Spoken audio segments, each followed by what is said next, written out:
비겁한 심령에 주님의 은혜로 채워 주시옵소서. 주님 만나기를 원하오니 은혜를 베풀어 주옵소서. 예수 이름으로 기도하옵나이다. 아멘. 찬양 드리겠습니다.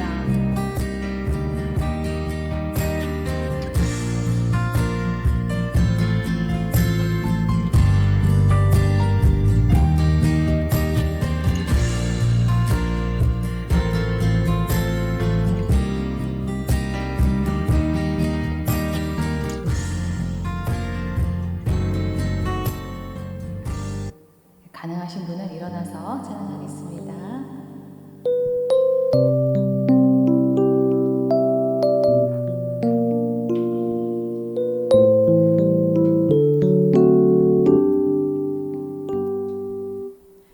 나 같은 죄인 살리시 주의 놀라워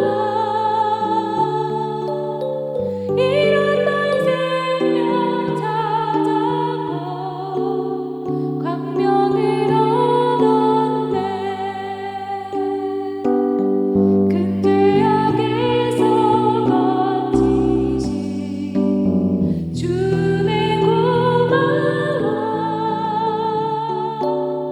난 처음 믿은 그 시간 귀하고 귀하다.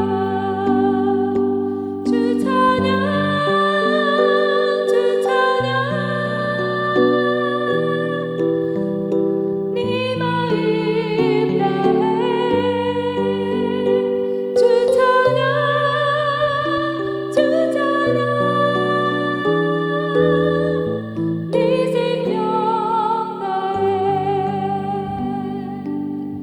이제껏 내가 산 것도 주님의 은혜라.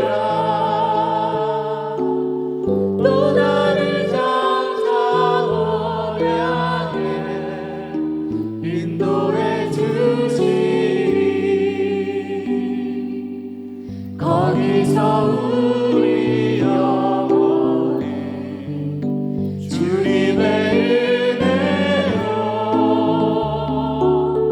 해처럼 맑게 살면서 주 찬양하리라. 주 찬양 주 찬양 내 마음 다해 주 찬양 주 찬양 내 생명 다해. 나 같은 죄인 살리신 주의 놀라워 잃었던 생명 찾았고 광명을 얻었네. 큰 죄악에서 건지신 주의 고마워. 난 처음 믿은 그 시간 귀하고 귀하다. 주 찬양 주 찬양 내 마음 다해 주 찬양 주 찬양 내 생명 다해. 이제껏 내가 산 것도 주님의 은혜라. 또 나를 장차 언약에 인도해 주시리. 거기서 우리 영혼이 주님의 은혜로 해처럼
영원히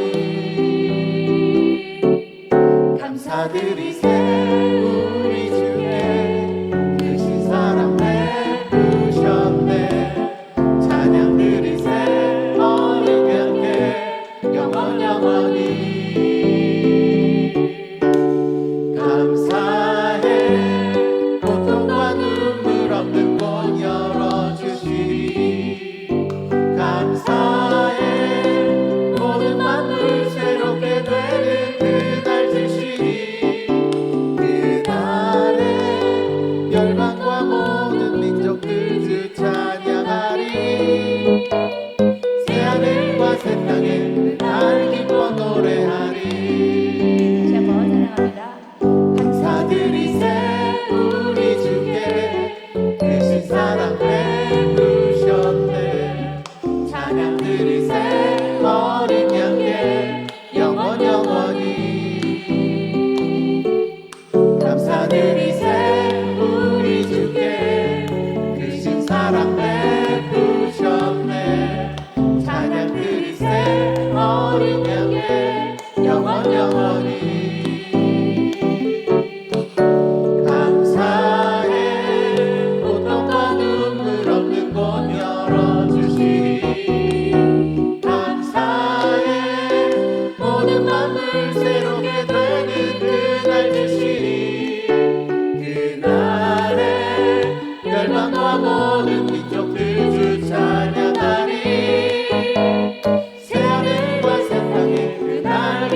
땅에서 구하는데 승리하신 우리 주님 원수들을 물리쳤네. 나 주의 것 주 나의 것 주 보혈 아래 살리라. 주 예수의 능력으로 내 속에 두려움 없네. 나의 삶의 모든 순간 주께서 다스리시네. 어느 것도 주 손에서 날 빼앗지 못하리라. 주 오실 날 기다리며 주 능력 안에 서리라. 주 오실 날 기다리며 주 능력 안에 서리라. 주 능력 안에 서리라. 이 몸의 소망 무언가 우리 주 예수뿐이세. 우리 주 예수 밖에는 믿으리야 주 없도다. 굳건한 반석이시니 그 위에 내가 서리라. 그 위에 내가 서리라. 무섭게 바람 부는 밤 물결이 높이 설렐 때 우리 주 크신 은혜에 소망에 닫혀주리라. 굳건한 반석이시니 그 위에 내가 서리라. 그 위에 내가 서리라. 세상에 믿던 모든 것 끊어질 그날 되어도 구주의 언약 미사와 내 소망 더욱 크리라. 굳건한 반석이시니 그 위에 내가 서리라. 그 위에 내가 서리라. 바라던 천국 올라가 하나님 앞에 배울 때 구주의 은혜를 힘입어 어여시 바로 서리라. 굳건한 반석이시니 그 위에 내가 서리라. 그 위에 내가 서리라. 굳건한 반석이시니 그 위에 내가 서리라. 그 위에 내가 서리라.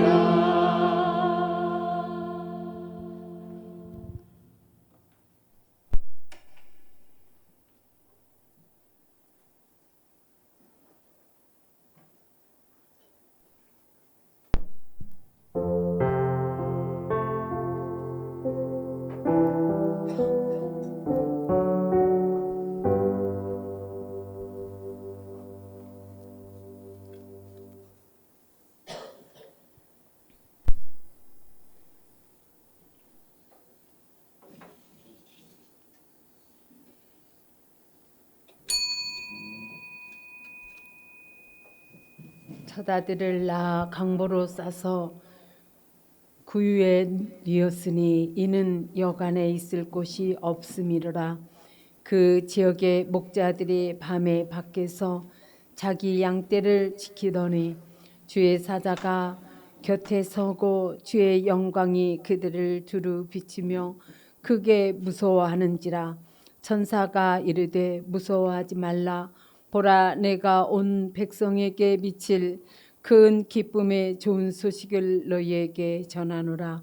오늘 다윗의 동네에 너희를 위하여 구주가 나셨으니 곧 그리스도 주시니라. 너희가 가서 강보에 쌓여 그 위에 누워 있는 아기를 보리니 그것이 너희에게 표적이리니 하더라. 호련히 수많은 천군이 그 천사들과 함께 하나님을 찬송하여 이르되 지극히 높은 곳에서는 하나님께 영광이요 땅에서는 하나님이 기뻐하신 사람들 중에 평화로다 하니라. 아멘.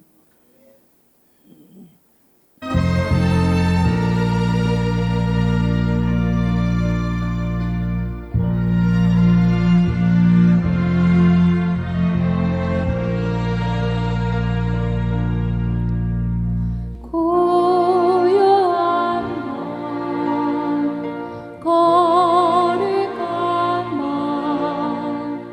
주 예수 난신 밤 그의 얼굴 확제함 세상이 지내었네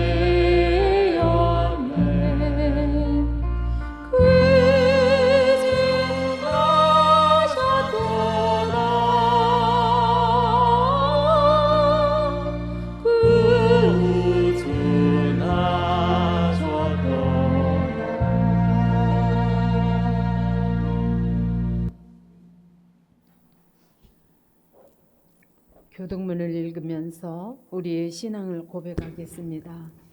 우리 주 예수님의 탄생을 찬양합니다. 주님의 오심은 하나님께 영광이요 땅에서는 평화입니다. 베들레헴 구유에 오늘 나신 주님, 저의 역사의 중심에 오시옵소서. 할렐루야 찬양과 감사를 드립시다. 주님, 주님의 뜻을 따라 살아갈 결단을 하겠습니다. 저희 모두 주님과 매일 동행하며 살게 하옵소서. 주님, 저희가 시리와 좌절에 사로잡힌 형제 자매들을 찾아 나서겠습니다. 남과 북 세계의 모든 곳에서 잃은 양을 찾으시는 주님과 함께 기도와 헌신으로 찾아가겠습니다. 아픔을 같이 하며 무거운 짐을 나누어 지고 이웃과 화목하고 위로를 나누며 살겠습니다. 우리를 향한 주님의 사랑은 아무도 끊을 수 없습니다. 그 사랑을 잊지 않겠습니다. 사랑하며 살겠습니다. 사랑으로 오신 예수님 감사합니다. 아멘.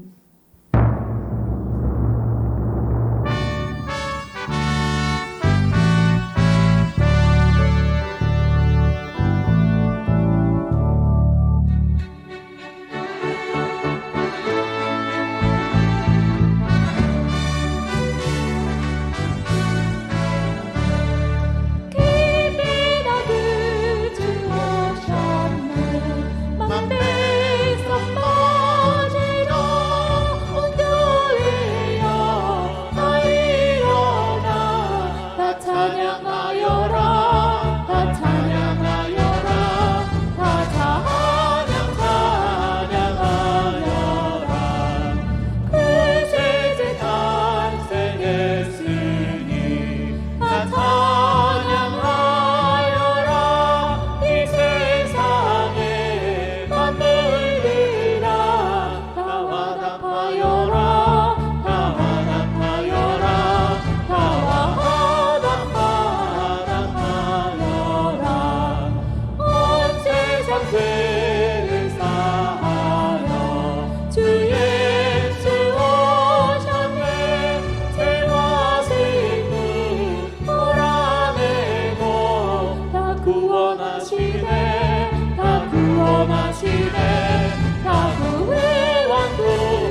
함께 순서지를 보면서 기도하겠습니다.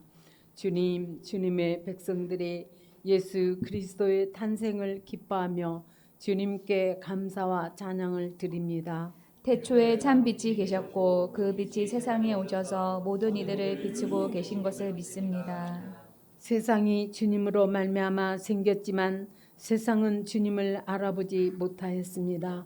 주님께서 자기 땅에 오셨으나 주님의 백성은 주님을 맞아들이지 않았습니다. 주님을 맞이하는 사람들, 곧 그 이름을 믿는 사람들에게는 하나님의 자녀가 되는 축권을 주신 것을 믿습니다. 주님 육신이 되어 저희에게 오신 주님의 영광을 바라보게 하시고 저희 삶에 진리와 은혜가 충만하게 하옵소서. 저희 모두 주님의 충만함을 선물로 받되 은혜에 은혜를 더하여 받게 하옵소서. 주님의 선하심이 저희에게 나타나사 당신의 형상을 닮게 하시고 주님의 뜻에 순종하게 하옵소서. 저희 힘만으로는 주님의 위엄과 권능과 경이로움을 흉내낼 수 없고 저희의 노력과 능력이 부족하다는 것을 고백합니다. 그러나 주님의 자비는 하늘에 닿으며 그 자비가 구름을 뚫고 낮은 이곳에 어린아이로 오셨습니다. 저희에게 가져오신 주님의 가장 큰 선물인 사랑에 감사를 드립니다. 어린아이로 오신 당신의 작은 손으로 고통당하는 이들을 어루만져 주옵소서. 슬퍼하는 이들을 당신의 작은 팔로 안아 주옵소서. 당신의 부드럽고 감미로운 외침이 저희 마음과 영혼을 꿰뚫게 하옵소서. 더없이 높은 곳에서는 하나님께 영광이요 땅에서는 주님께서 좋아하는 사람들에게 평화로다. 예수 그리스도의 이름으로 기도합니다. 아멘.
들으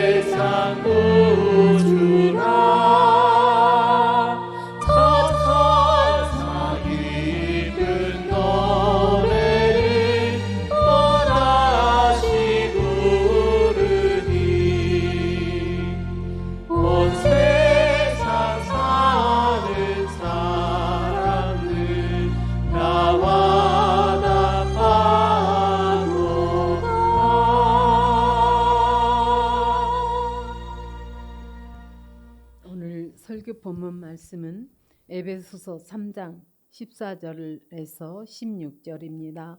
다 함께 일어나서 한 목소리로 소리내어 읽겠습니다.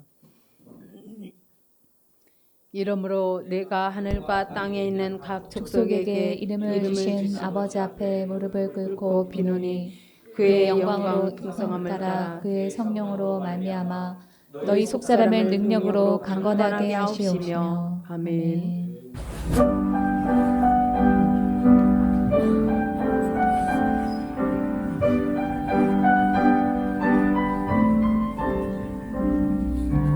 말씀하소서 여호와여 온만 다하여 읽겠나이다. 성령 하나님이여 명을 내려주소서. 듣겠나이다.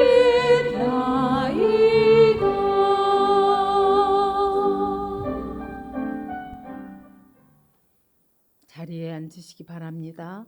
박진희 전도사님 나오셔서 말씀을 전해 주시겠습니다.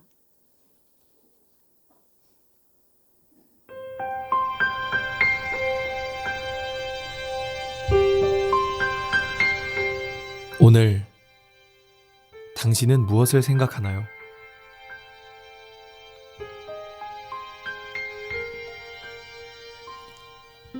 산타, 연인끼리 주고받는 선물, 친구들과 즐기는 파티. 그러나 당신은 이 이름을 기억하고 있나요?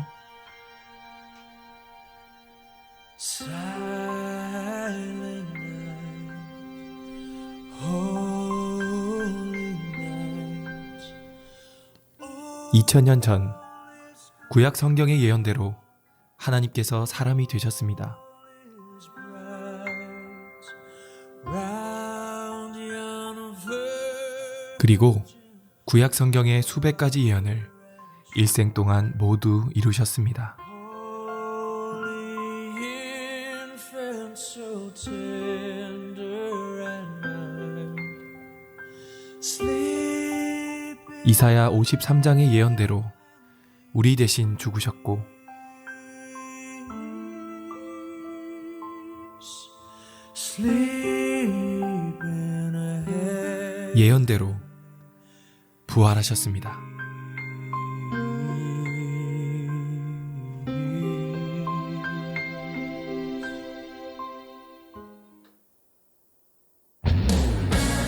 예수님께서는 모든 눈물과 죄와 죽음을 깨뜨리시고 영원한 천국을 약속하셨습니다.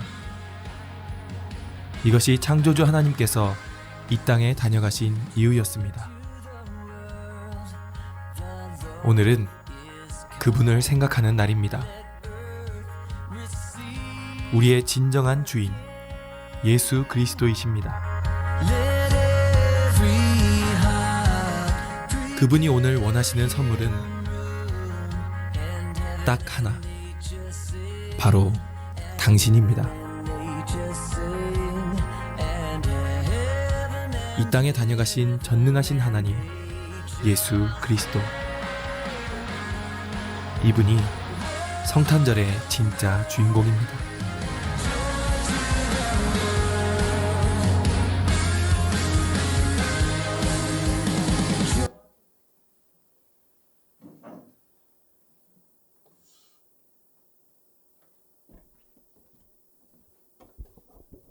네, 할렐루야. 기쁜 주일입니다. 네, 우리가 지난 시간에 에베소서 3장 16절을 통해서 속사람 또 강건함의 의미에 대해서 생각을 했습니다.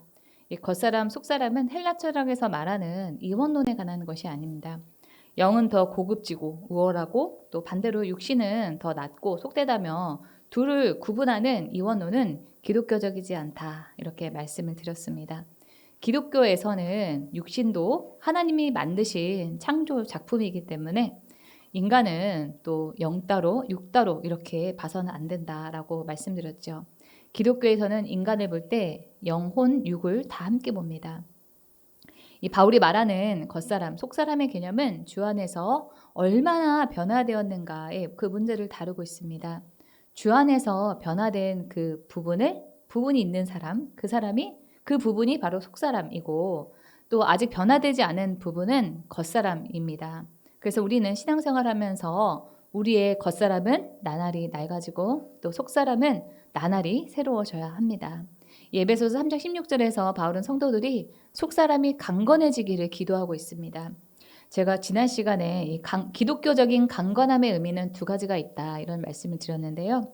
첫 번째는 낙심과 반대적인 그런 의미로 잡초처럼 어려움을 이기고 의연하게 대처하는 것입니다. 그리스도인들은 함부로 꺾이고 포기하는 사람들이 아닙니다. 상황에 낙심하고 부정적인 생각이 들고 그만둬야 되겠다 하는 그런 마음이 들 때는 그것이 마귀가 주는 생각이 아닌가 그것을 기도하면서 살펴야만 합니다. 그런데 여기까지는 세상 사람들도 다 가지고 있는 강건함입니다. 의지가 강한 사람이 있지요. 네, 우리 주변에 많이 있고 우리 유튜브에서도 또 흔하게 보는 사람들이 의지가 강한 그런 사람들입니다. 부정적인 상황을 긍정적으로 돌려서 생각을 하고 실패해도 다시 일어나는 거 세상 사람들도 다 하는 그런 일입니다. 우리 그리스도인에게 강함이란 무엇일까요? 그것은 바로 예수님과 같은 강함입니다. 예수님은 자기 것을 내려놓고 이 땅에 내려와 당신의 생명을 우리를 위해서 주셨습니다. 바울은 그것을 하나님의 능력이다 이렇게 말하고 있습니다. 우리 다 함께 고린도전서 1장 18절의 말씀을 큰 소리로 읽어보겠습니다. 시작. 십자가의 도가 멸망하는 자들에게는 미련한 것이요 구원을 받는 우리에게는 하나님의 능력이라.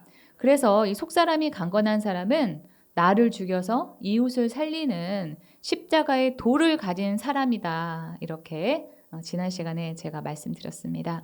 우리 속사람이 강건한 사람은 어떤 사람인지 우리 아래 하단에 있는 우리 두 줄 한번 좀 다 함께 큰 소리로 읽어볼까요? 시작.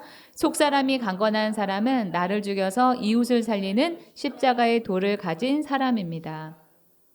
네, 세상 사람은 높은 지위에 올라서 자기 마음대로 사람들을 부리고 많은 돈을 버는 것이 강함이라고 말을 하지만 세상 사람들과 우리 그 그리스도인들의 강함의 기준이 같아서는 우리를 그리스도인이라고 하기에 부끄럽습니다.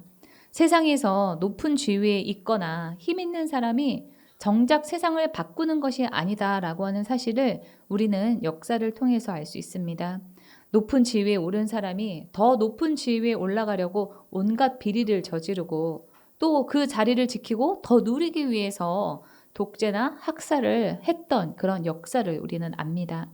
돈이 많은 사람도 그 돈을 지키거나 더 많은 돈을 벌기 위해서 다른 사람을 착취하고 부정한 방법을 통해서 더 많은 재산을 가지려고 하는 모습을 우리는 뉴스를 통해서 종종 보게 됩니다. 그러나 예수님은 이 땅에 힘이 없고 가난한 목수의 그 아들로 태어나서 권력도 돈도 없이 사셨습니다. 죄 없이 죄인이 되어서 가장 잔혹한 그 참혹한 십자가의 형을 받고 죽었지만 그 십자가의 고난 덕분에 그를 믿는 우리가 하나님의 자녀가 되었습니다.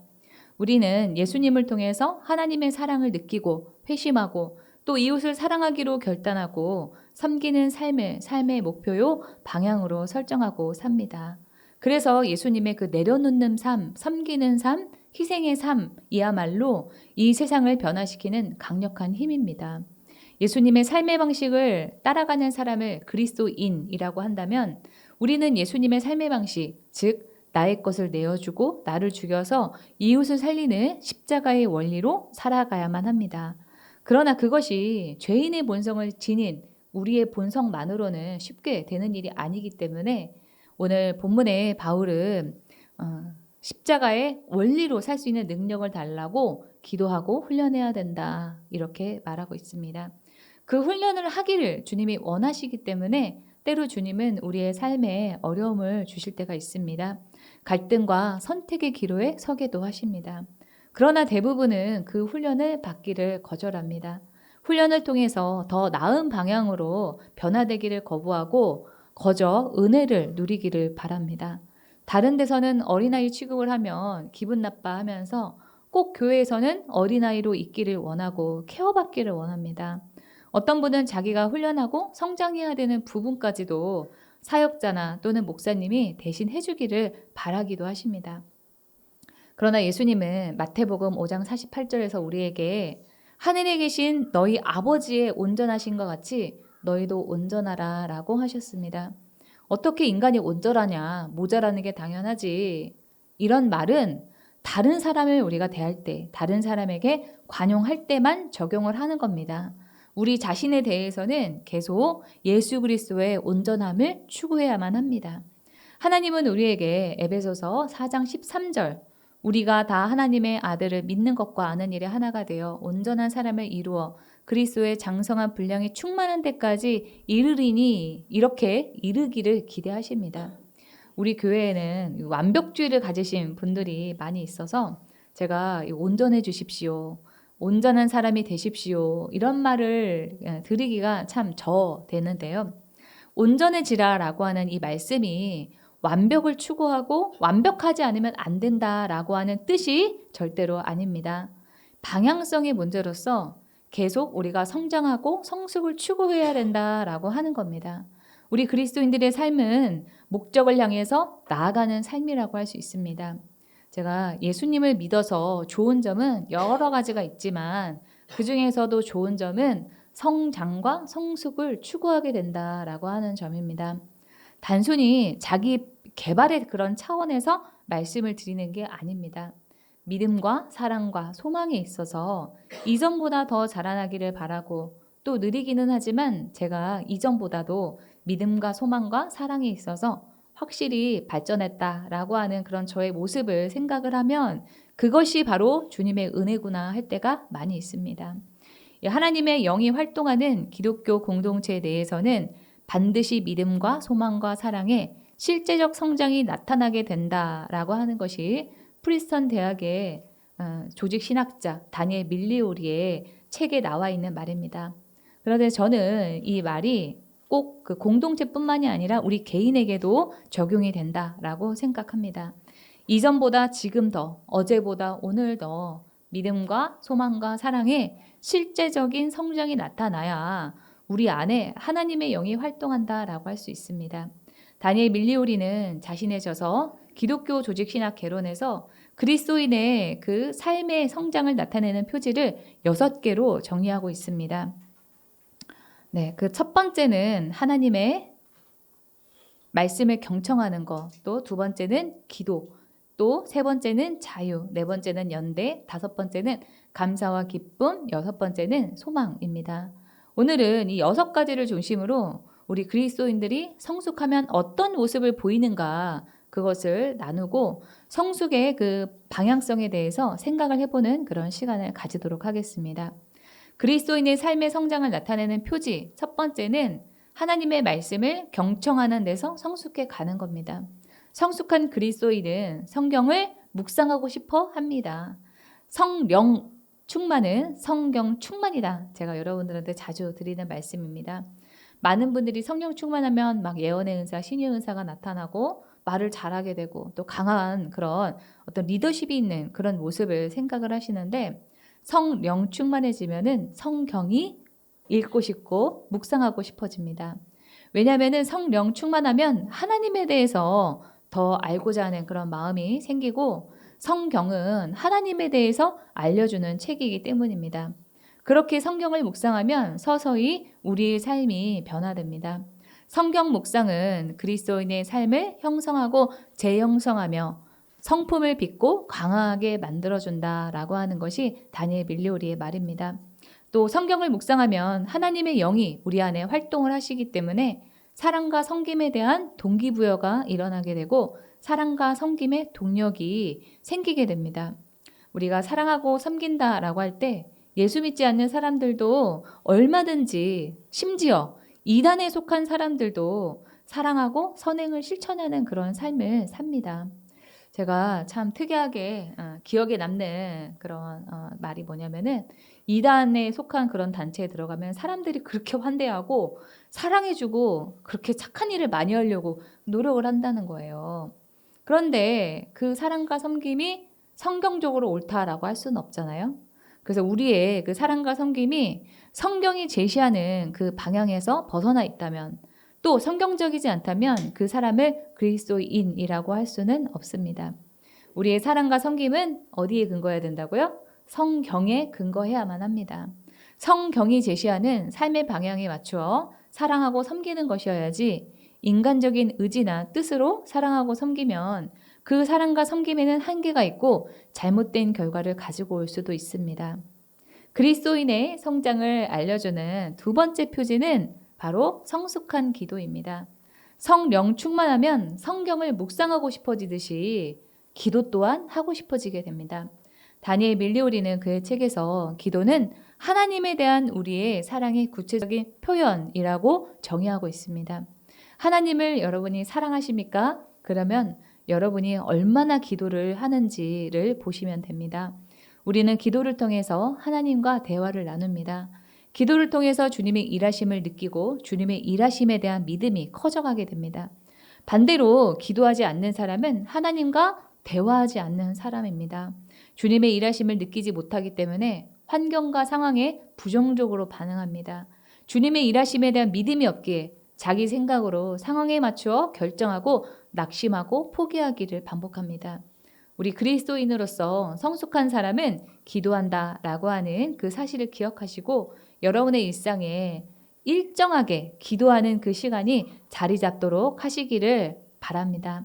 기도를 통해서 더욱 하나님을 사랑하고 알아가고 그에 따라서 믿음이 성장하는 기도의 집교회의 가족들이 되기를 소망합니다. 그리스도인의 성장을 알려주는 세 번째 표지는 성숙한 자유입니다. 하나님의 영이 활동하는 곳에는 자유가 있습니다.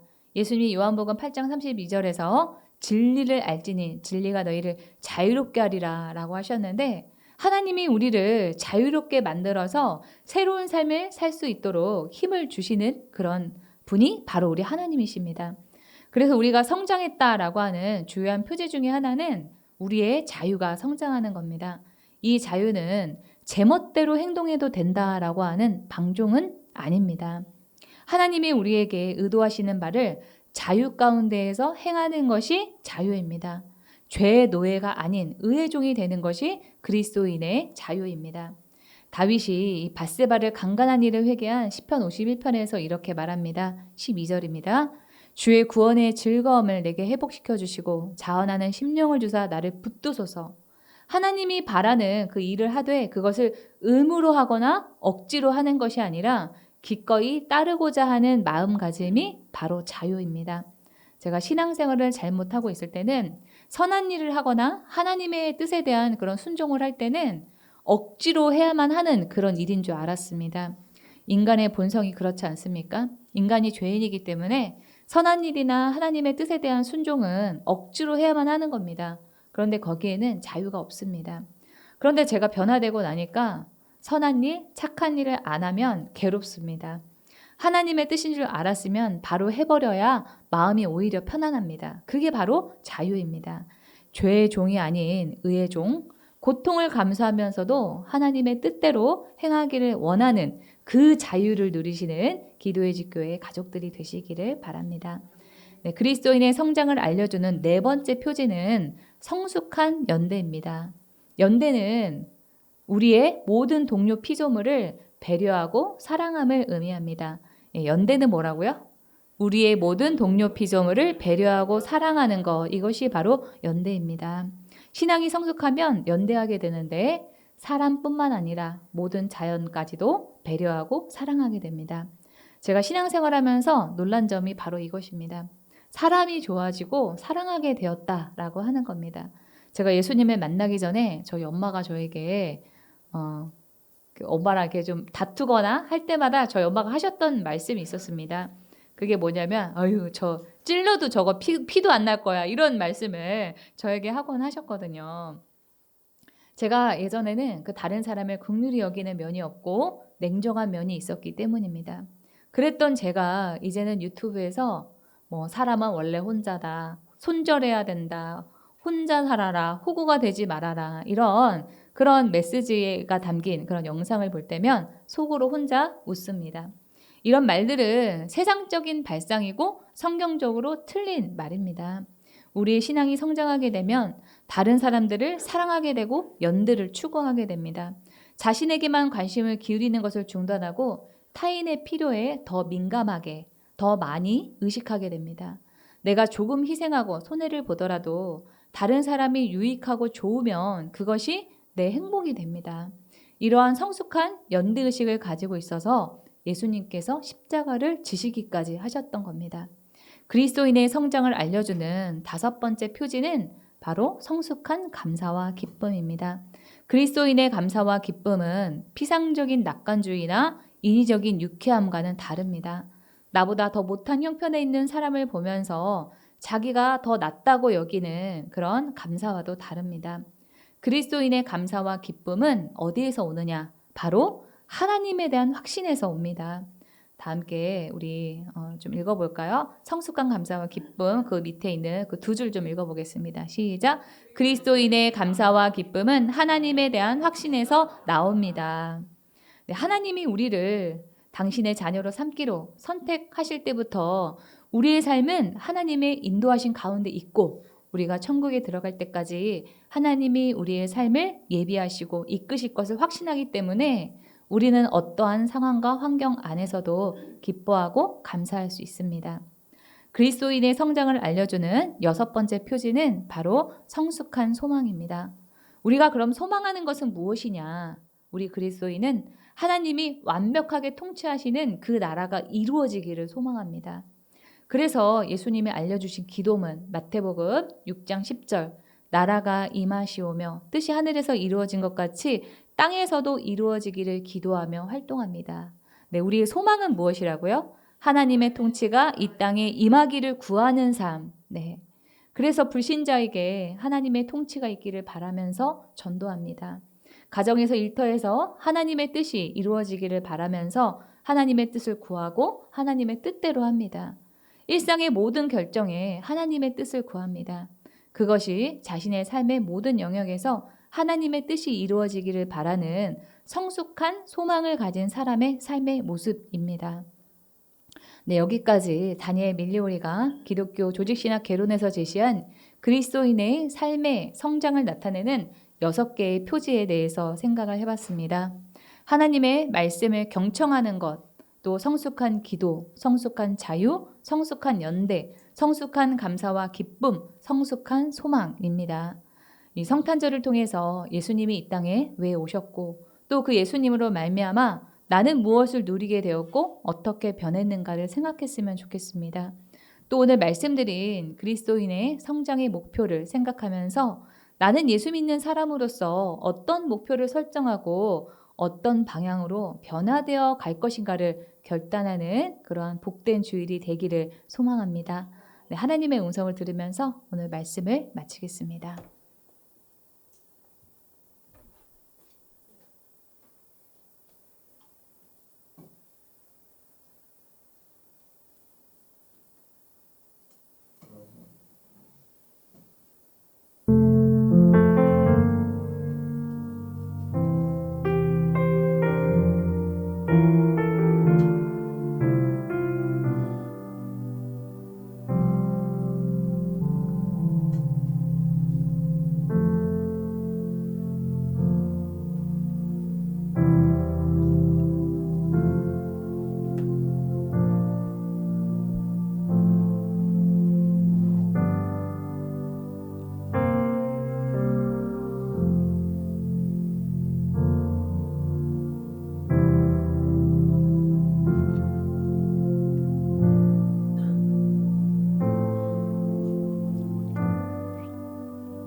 하늘의 영광과 땅의 평화로 충만한 이때에 그리스도의 탄생의 기쁜 소식을 듣고 구원의 주님을 경배하는 여러분들을 이 거룩한 식탁에 초대합니다. 성찬 제정에 관한 고린도전서의 말씀을 교독하겠습니다.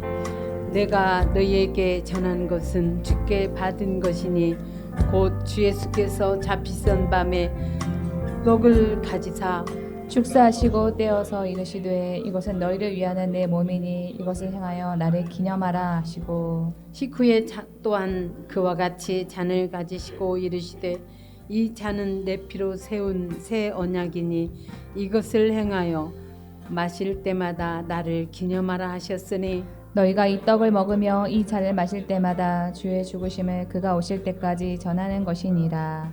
아멘. 성찬을 대하기 전에 감사와 회개 기도를 드리겠습니다. 살아 역사하시는 주신 아버지 주여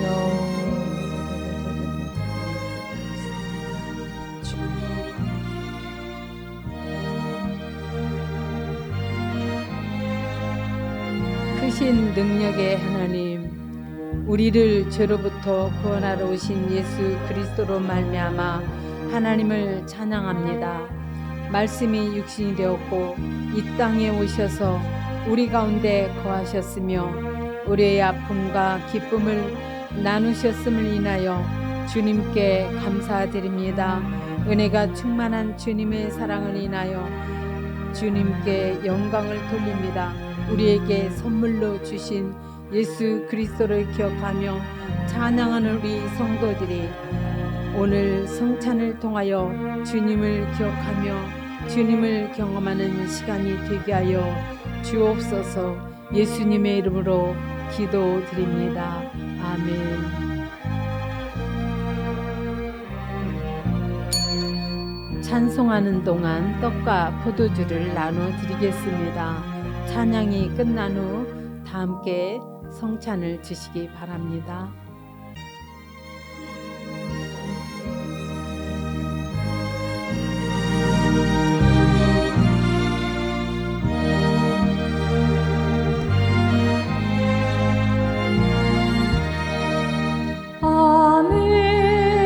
아멘. 무엇고 거리 가득 하신 주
떡과 포도주를 먹겠습니다.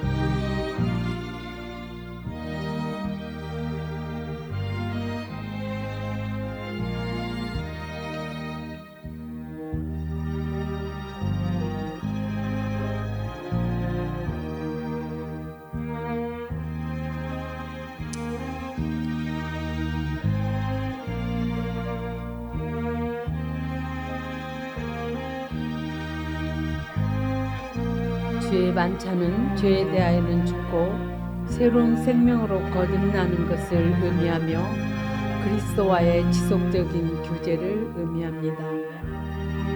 떡은 주님의 몸이니 이 떡을 먹음으로 예수님을 기억하라고 하십니다.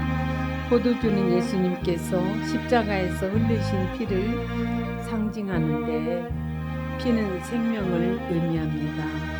찬송가 111장 귀중한 보배압을 찬양하면서 하나님께 준비한 예물을 드리겠습니다.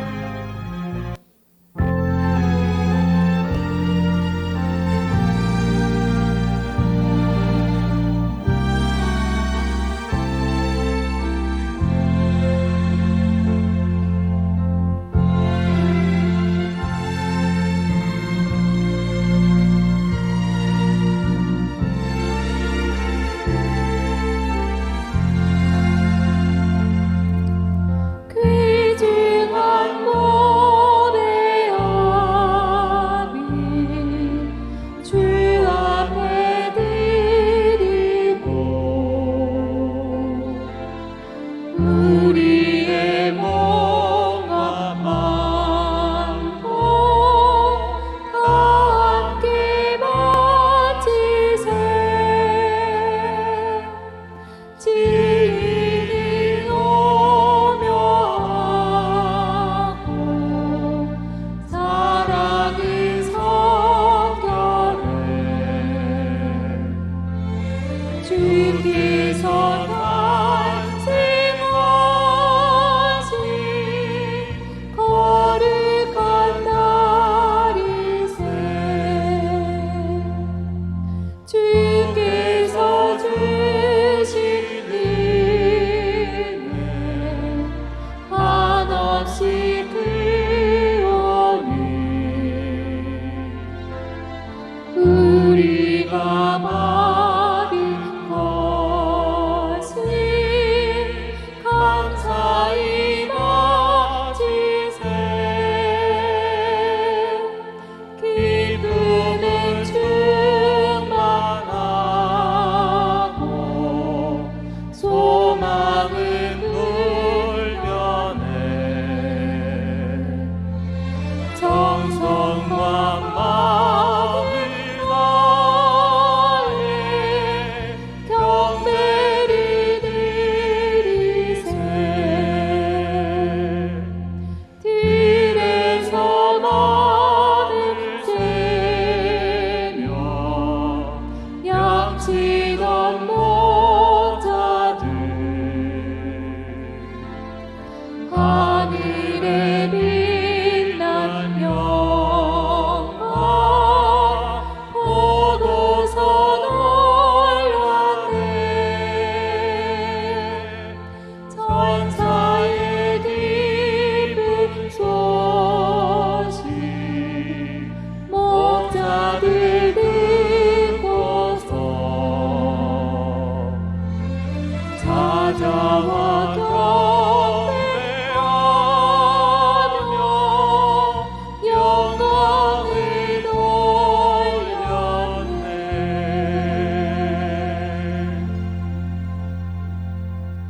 드린 예물을 위해서 주님께 기도하겠습니다. 하나님, 아기 예수를 이 땅에 보내주시고 우리에게 생명과 구원을 베풀어 주시니 감사합니다. 빛으로 오신 주님을 모시고 저희도 세상의 빛이 되게 하옵소서. 하늘에 계신 하나님께 영광을 돌리며 이 땅에서 주님의 평화를 이루게 하옵소서. 우리가 주인공이 되어 먹고 노는 성탄절이 아닌 우리를 위해 이 땅에 오신 예수님을 기억하게 하시고 예수님이 다시 오실 때까지 우리가 이뤄야 할 사명을 다짐하는 성탄절이 되기를 원합니다. 매일 예수님을 닮아가며 온전한 인격과 성품을 이루고 복의 통로, 은혜의 통로가 되어 살게 하여 주옵소서. 주님께 마음과 정성을 드리는 성도님들에게 복의 복을 내려 주시옵소서. 가정과 일터에서 건강과 평안을 누리게 하시며 뜻하는 일마다 형통하게 해 주시옵소서.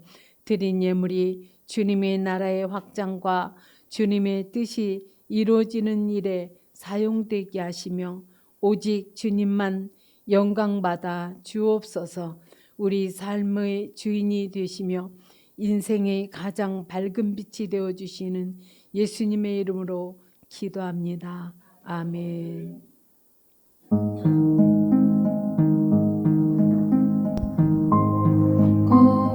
거룩한 밤 별들 반짝일 때 거룩한 주 탄생함일세.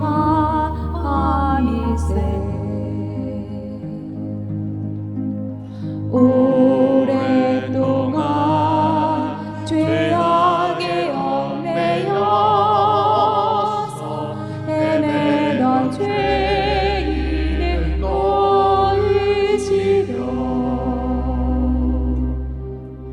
우리를 위해 속죄하시려는 영광의 아침 동이 떠온다. 경배하라. 천사의 기쁜 소리 오 거룩하다.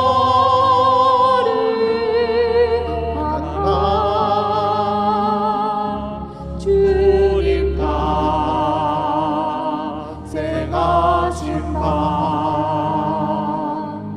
그밤 주 예수 나신 밤일세. 주께서 죄의 사실 부르셨네. 감사의 찬송을 불러보세. 주님의 법은 사랑 평화로다. 우리도 다 같이 사랑하세. 영광의 찬송 함께 불러보세. 거룩한 주의 이름 찬양해.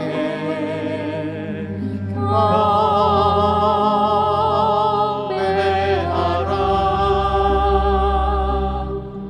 천사의 기쁜 소리 오 거룩한 밤 주님 탄생하신 밤 그니 과연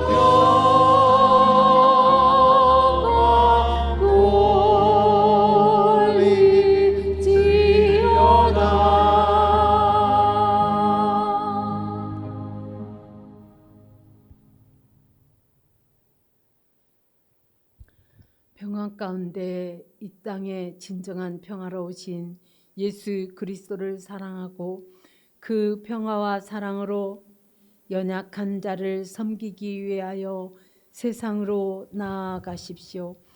예수님의 사랑과 구원의 소식을 알리는 참된 그리스도인으로 살아가기로 결단하는 기도집 교회와 성도들 위해 우리 주 예수 그리스도의 은혜와 하나님 아버지의 지극하신 은혜와 성령의 내주 역사하심이 이제로부터 영원토록 함께할지어다. 아멘.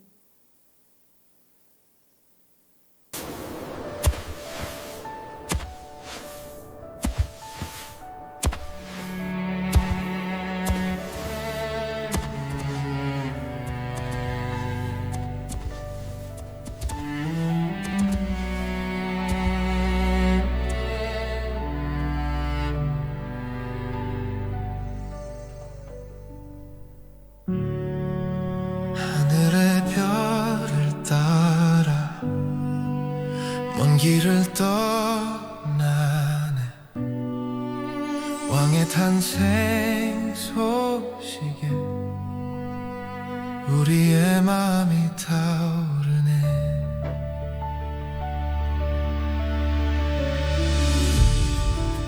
사막의 길을 지나 빛 하나 의지하네. 밤하늘에 멈춘 그 별 아래 우리의 예배가 시작되네. 그 앞에 무릎 꿇고 경배